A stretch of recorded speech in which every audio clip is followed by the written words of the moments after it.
Yeah, making a video, obviously. So anyway, Justin, off for the day. So we'll go over this for his sake, I guess. But maybe it'd be of some value to somebody else, I don't know. Perspective, way of saying this in so fine a language that it can't be misunderstood. No, I am a bit deaf, which makes it a little more difficult. Anyway, alright, so I'm talking about a value commodity. Value is a commodity, not as a something like I value it, I declare it, I blah blah blah. It just is. It's a thing, and you say the thing has value. You make a declaration in the sense that it's a description of what it is. It falls into this category called value. So let's say there's a category called valuable. Okay, it's not what people project to be valuable, it's what is actually valuable in the universe. So that's the first part of the definition, is this is absolutely valuable. There's no doubt about it. There's no question. That's how it gets into this category. No reasonable question, no alternative theory, no way of saying that doesn't matter or something like that, because it obviously in some way is significant enough to say no, it just falls into this value category. It's important, and so that's the words you use to describe what value means. Is value means that something is important. It requires attention. It requires notice.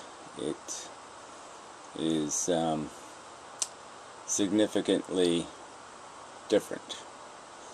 It is significant. Yeah. So you get the idea that this is something that's valuable, is unlike other things. It's different in a very specific way that makes it something you must pay attention to. Yes, it's precious. Precious. It's a good word. Because it indicates that it needs care. It will have, whether it needs to be polished or waxed, or, it needs to be cared for. It needs to, attention is good enough. It needs attention. Alright, so the argument being made is that a sentient life form falls into this category. It meets the standards of this category. A conscious entity that is sensate, that's feeling, falls into this valuable category. And part of the thing that I guess you could say is part of being in the category of valuable would be that you're generating something, you're doing something that is valuable. And you can argue that the sensate part is the valuable part. The alive part doesn't really matter. Lots of other parts don't matter.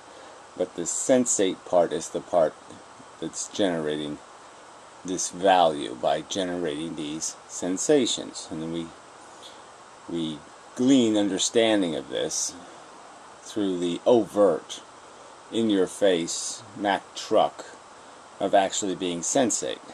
So I've described it as simple as I can. I mean, I arrived on Earth and noticed that I was conscious, and that stuff was decided. Some things could be decidedly unpleasant and other things could be pleasant, and that this is the way consciousness functions, that you're capable of having good and bad experiences. And that's what we're really talking about, is having the value, the good and the bad experiences. Good and bad being the qualitative words. So again, another part of this value category would be something that has a qualitative component. And that's what we could certainly say about sentience. It seems I could say it when I was 5. It seems to me that other people could say it eventually. They could observe this fact. Another, thing. I didn't even have to ask other people Are you conscious too? You know, because I could see they were responding exactly as I would respond, based on if you pinch them, do they not go ooch? You know, if you prick them, do not they blood? Yes, they do. And they have the same responses basically that I do to these events and these happenings. So I didn't even have to go survey the rest of the sentient creatures and ask them if they're sentient, if they were feeling life, because their reactions fully answered the question. There was no need to ask the question. So it was, these are my two observations, pretty immediate observations. One, I am having qualitative experience. Two, the other beasties are having qualitative experience. Not, I mean, I don't want to be patronizing, but shit, you know, a 5-year-old can do it. This logic, this categorization doesn't take much effort at all. So, I guess we'll just move to a thought experiment to perhaps illustrate it. And we'll make qualifiers, as we always must do for thought experiments. So the qualifier is that the universe is exactly what this universe appears to be, just a bunch of planets, rocks, little gassy things happening. The most complex the chemistry is little swirly storms, little red dots on Jupiter or something, little Saturn rings and stuff. All very mundane in terms of the level of complexity of the chemistry. And then there's one thing called a Justin. And there's another thing called a computer. So you have a computer and you have we can call the computer Justin 2. And a Justin. And the Justin is a regular human, and he's sentient, and his paw is in a bear trap. And he's in horrible pain and suffering. Just awful. And the computer is going, ouch, ouch, ouch. I have one of my diodes is in a trap. Ouch, ouch, ouch. And it says, I'm completely faking this based on programming. Isn't it hilarious? I'm making ouch, ouch sounds. Ha, ha, ha. Ouch, ouch. You know, that's all it's doing. It's just running a program going, ouch, ouch, ouch. And then you got this Justin thing, this sentient being, going, ouch, this hurts. Please help, help, help. Let's say the computer says help, help, help too. Help, help, help. Yeah. I'm in distress. You know, something like that. Writes it on the screen too. Just for emphasis. Alright, well anyway. And so then Mr. Intelligence falls into the universe. Okay, Mr. Intelligence is just some sort of logical, sensible thinking machine that just assesses circumstances and goes, nothing to see here, or says, whoa, something to see here. You know, that's all. That's all it does. From Justin's point of view, from this other Justin on Earth, the one I'm communicating with, he's arguing that somehow there is no way to logically first recognize that these two Justins are any different than the rest of the bibble-babble bouncing around in the universe, even though they're highly complex and clearly doing highly complex functions way above all the other material functions. So in spite of that complexity, nothing to see here. And then even if this intelligence was dumb enough to not recognize there was two things that were highly sophisticated, it isn't smart enough to make a distinction between the sentient being going ouch, ouch, ouch, I'm in pain, and the computer program that's mocking, essentially, the suffering creature, and synthesizing a fake suffering. It has no real component to it, no value component, no real sensations. and the intelligence somehow wouldn't be able to figure out which one was real, which one had a real importance and which one had a felonious and fake importance. I'm arguing that, of course, the intelligence would be able to recognize the distinction between the two, that it would be capable, especially if, let's say, we let it taste the experience. So we let it taste the circuitry of the computer, which is nothing to taste. It's not having a qualitative experience. It's just running electricity. You know, the electricity for making the word ouch is exactly the same as the electricity to say booger or snothead or whatever, poop face. So it really just doesn't matter. All the circuitry's the same. It's just and then you let it taste sentience, the illusion of me in pain feeling. And you give him a taste of that. You know, a taste of that bone gripping pain. I mean, actually gripping your bone pain.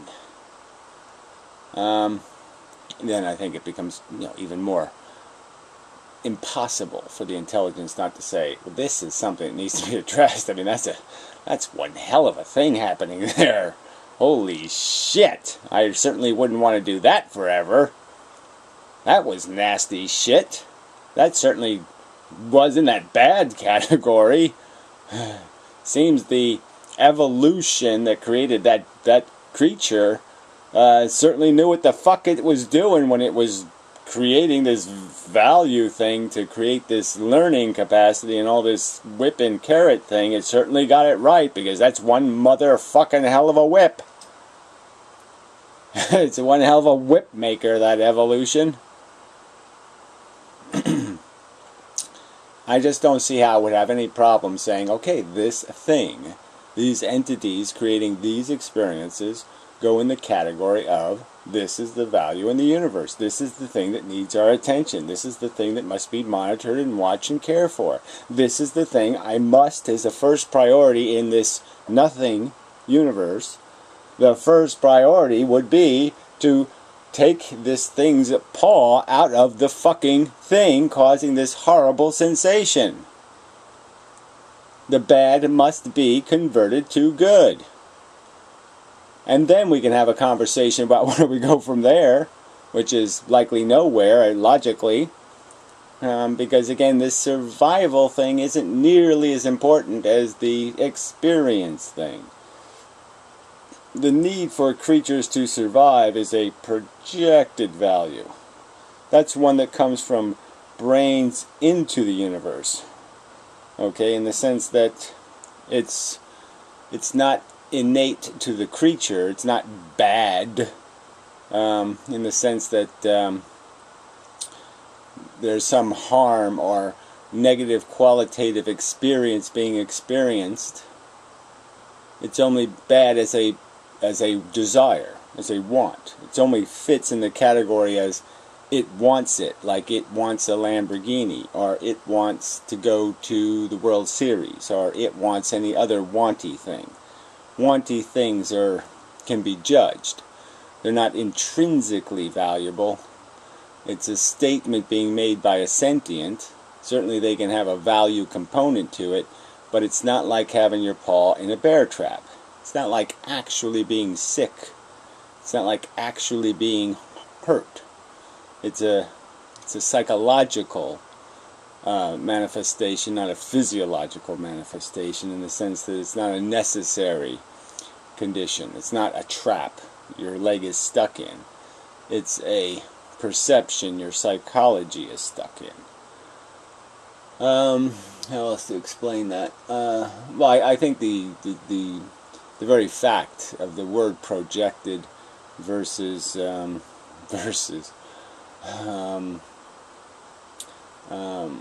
happening would sort of be a way of describing. I mean, projected is something you're speculating on it being a bad. It's not a bad yet. You're attempting to project it, and the question is whether what's on the screen is bullshit or something real. Um, it's,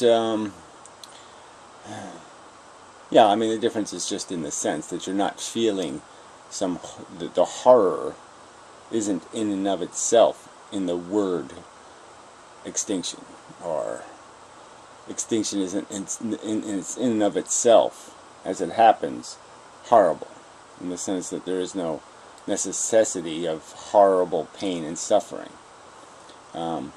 So it's not intrinsically bad.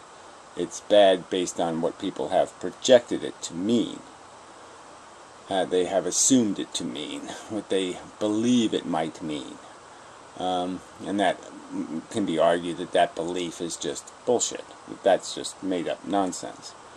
Again, like anything you could just make up as being a bad thing. But it's not. You could just, like I said, you could say the computer was having a bad day because it was going ouch, ouch, ouch. But it's not.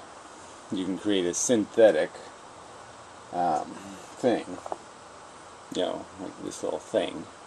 Create a synthetic thing that has the appearance of something that needs attention. That, you know, it has a Charlie, that needs care. But it's synthesized. It doesn't really need it. It's just my brain that thinks it needs it. It has a sense of it. You know, it has an impulse that says, "Oh, it's got a face. It's cute. You can't hurt it." And yeah, but it's not based on anything logical or sensible. It's just based on something emotional. So that would be a distinction between the value of survival or longevity or some other thing like that, some projection of some future circumstance that may need or not need to exist, and something happening now, something real, a sensation. I shouldn't have gotten off the subject and made the comparison between these different psychological perceptions, because they're all psychological perceptions in the end. I mean, you know, it's hard for us to be purely logical, but clearly the idea is to be as close, is to be as logical as possible for us to be, as analytical as possible, as honest as possible, to not be deceived by you know, intuitions, cosmetic, nonsensory, and to acknowledge the reality, what's really taking place. So anyway, back to the original, no, outside the thought experiment, and back into reality. So reality is just basically the thought experiment with just 7 billion human sentience plus trillions, or whatever the number would be, of beastie sentiences that are having qualitative experience, that are creating bad and good sensations in their brains. So this is really a conversation about what brains do in the universe versus what computers do versus what rocks do, or even flowers do. It's a conversation about inert chemistry, chemistry that has no consequential qualitative component, and chemistry that creates a qualitative component, that creates good and bad sensate experiences. So that's the commodity in this economy. Good and bad sensate experiences. Good and bad sensate experiences. That's the value commodity. That's the money. That's the let's see, what's a better way to say it? That's the stuff. Money's a representation of something, you know. And a real economy, the joke is, I can't really metaphor it to something separate, because any value system I metaphor it to will be a value system created by sentient beings that has built into it a fundamentally what is the commodity in, say, our regular society or the economy. Again, the commodity still is comfort. That's still what people are bargaining for, is their comfort. Work is uncomfortable, therefore you're paid for it. Certain pleasures are enjoyable if you pay for them. So that's the economy, is sort of built around this idea of acquiring comfortable states. So, I mean, if I use that as a metaphor, I'm just using the same exact thing I'm talking about as a metaphor. Because that economy, the real commodity, oil isn't a commodity. Its value isn't in the oil. Its value is in the energy, and the value of the energy is in the fact that it produces human comfort. And I could go through every element of any commodity and why it has value, and it has value because people are made happy or comfortable or pleased in some way by possession of it, by acquiring it, by watching it, by experiencing it, enjoying it, however you want to describe it. They derive comfort or pleasure through this mechanism, through this commodity of health care or food, obviously. And that's the nature of an economy. And I'm saying that we have a value economy, and it shouldn't be, just like our real economy is incredibly inefficient and doesn't devote resources in some sort of rational way.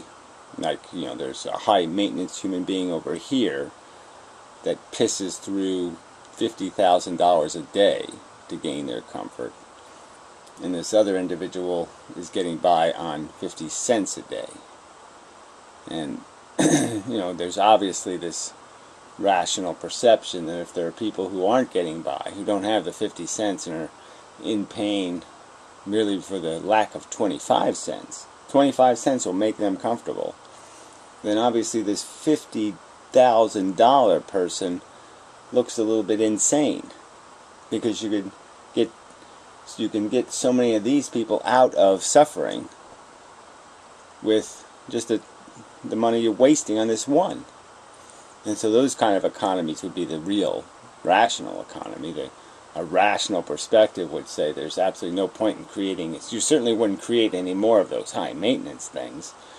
You'd certainly say, well, when the last one of them dies, that should be the last one. Let's not make any more of them, because they're just god-awful wasteful. That would be the sensible argument. So the sensible argument being made on like the subject of vegetarianism or rape or anything is, don't make more rapists. Rapists be bad. Let's not make any of those. Well, these people eating other sentient organisms to be happy, well, they don't have to do it. That's quite obvious. That we have demonstration models of humans that are perfectly happy not doing it. So let's not make any more of those. Let's not make people who are addicted and dependent psychologically on eating other creatures. And then even the anti-natalist argument can be made that, look, we have one example of a person over here who has all this projected necessity that humans go into space and that they colonize the universe and they calculate pi to ungodly, obscene digits, and that they pick up moon dust and pick up Martian dust and actually touch it in their hands and smell it through their... Okay, they can't smell it. They actually pick up a spoonful of it and actually put it in a dispenser in their helmet and actually taste it. Ooh, I tasted the soil of Jupiter, right? There's idiotic humans who need to do that shit, right? They say, oh, I gotta do that. Oh, I gotta have this. I gotta have that. I gotta have shiny cities on a hill. I gotta have all this. I gotta have that. I gotta have that. We gotta do this. We gotta do that. And then there's people who just say, it's just a need equation. Don't make the need, then you don't have to satisfy the need. Oh, it's just a dependency. It's just an addiction. Oh, yeah, let's not bother with that. So they don't need any of that shit. They don't need to go to Mars and taste it. They don't need to do any of this crap. They have absolutely no ambition to accomplish crap. They don't need to watch bad television, right? It's like some people think you got to make every goddamn stupid show conceivable because they got to see another stupid show. And there's other people saying, hey, there's enough stupid shows. We got a whole bunch on VHS. let's just make it all digital and watch the stupid shit we already got forever. Because there's enough stupid shit in the vault to watch forever. You don't got to make any more stupid shit. Which is basically saying, we've been there and done that. Let's just stop doing that. Because it's been there, done that. And it doesn't go anywhere. You're just chasing contrived necessity. Which is very different than actual necessity, which is sort of the point of the thought experiment. The contrived necessity is the fake computer saying, I need, I need, I need. And the real thing is paw in bear trap. And we know how to stop paws from going into bear traps. Just stop making paws, and you got no problem. You can have all the bear traps in the universe you want. It just doesn't matter if there's no paws to fall into them. So the simplest way to stop paws from getting into bear traps is not to make paws anymore. Or the thing connected to them, because you don't need those either. So anyway, that's going further than the scope of this video, which this video is just to explain that I can't make it any simpler for you, in the sense that, yes, I think personal experience is evidence. I have, again, maybe the superintelligence would need to taste sentience to know what it is. Alright? To know the badness of it. Because, yes, if you just have two things testifying, biological thing, synthetic silicone thing, and they're both testifying they need help and they're in pain. Even though one's conceding it's lying, but let's just pretend, we don't know if it's really lying. It might be lying about lying. That maybe an intelligence just couldn't do anything with that until it actually tastes sentience. It would have to know what it is. And I'm just saying that we have been informed by being conscious that this is fuck all of experience. This is it. This is the thing. This is the... You're not going to find something else like this. It's just, it doesn't... And again, you can speculate about that, but I don't want to get into the whole Drake equation and get into the 4 million arguments about how the rest of space is just a big empty hole. And we have the evidence right in evolution on this planet alone to explain that, because of all the one-time biological events that took place in our evolution, all the one-time perfect storms, because they never happened again. We are an aberration of the universe, and it is an incredible aberration. And it's merely because evolution, through this replicating molecule theme, was given 4 billion years to generate a value generator so it could do logic. And you really can't do logic without the value generator. Just as a computer needs its base programming, it needs its prime directives. It needs to be told what to do. Biology made a machine that doesn't need to be told what to do, beyond the sense that it has built into it this program, and it says you need to eat. Okay, you need to, find the white women. You need to do these certain things to be comfortable. And so that was the prime directive programming. And it created that out of something real. It created real good and bad, real value in its effort to synthesize agenda. Agenda would have been value. And it synthesized agenda into good and bad that actually was good and bad. Not just good and bad from the programming state of being. Like meeting your programming, doing your logic correctly, or doing it incorrectly. I mean, you should be able to understand the distinction between how a computer is doing processing and how a sentient feeling being is doing processing, and it's very different function. Sensation is created, and then sensation is dealt with as a value by the brain. So it's essentially we have two minds. The mind creating the agenda by creating sensation, and then the mind that has to deal with the problem created by sensation. The urgency. the value. Again, it's a value generator. So that's my argument defending the term value generator. I think it's intrinsically and fundamentally a fair description of what happens when a sentient experience qualitatively feels, when a sentient experiences qualitative feelings. And it's a perfectly sensible category to create, and sentient life is a perfectly sensible thing to put in it, and it is the commodity. Sensation is the commodity. Okay, enough, I think. Can't do any better for you, though. I mean, really, I mean, I can't explain how I can't see any other way to look at it. I can't see any rational equation that says I'm just going to discount sentient feelings and say they are nothing more than computers saying ouch. I think that's a ludicrous comparison. That's all I can say from personally experiencing. When I say the word ouch, it doesn't mean anything if there isn't any ouch happening as a sensation.